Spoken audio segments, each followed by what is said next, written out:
let's talk about arguments versus parameters, which is one of our key terms that we use when describing functions.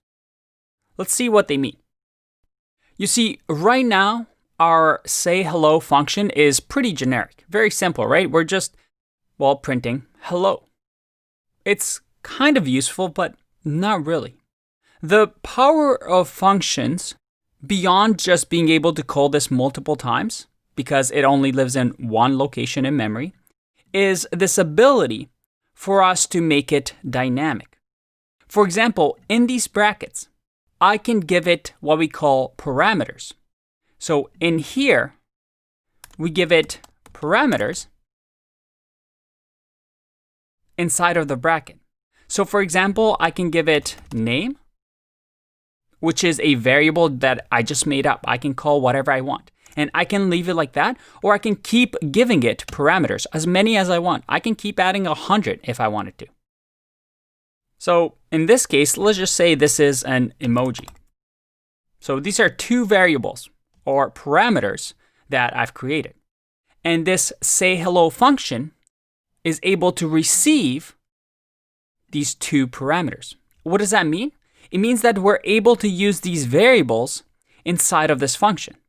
For example, I can create this as an F string and say hello and add the name, and then finally add the emoji.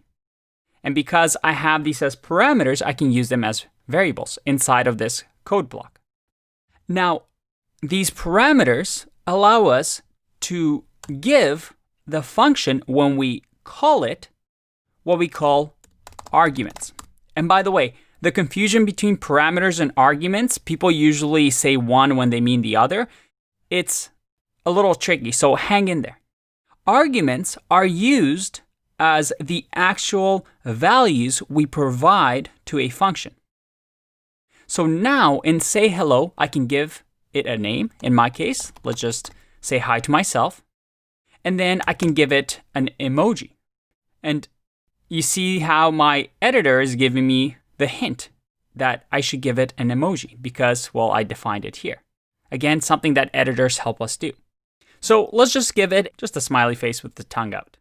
Now, these are arguments. These are the actual value we provide to the function. And the name of the variables that we use, that we receive, are called parameters. So parameters are used when we define the function, and arguments are used when we call the function.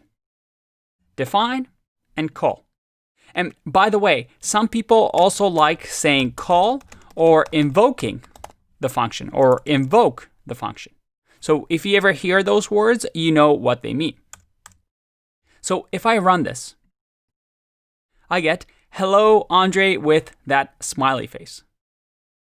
And this is when functions get really powerful, because we're able to not just make generic functions that always do the same thing, but we can create functions that do things based on what parameters we give it, or what arguments we call it with.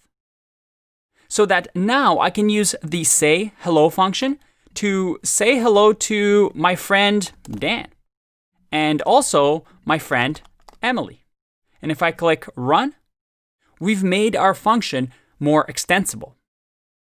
We can use it in multiple places. And if we're designing a game, well, we've just used this to greet our users. And based on the username, I can use the same function over and over.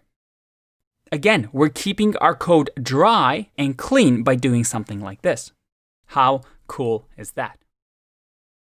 All right, let's take a break, and I'll see you in the next video.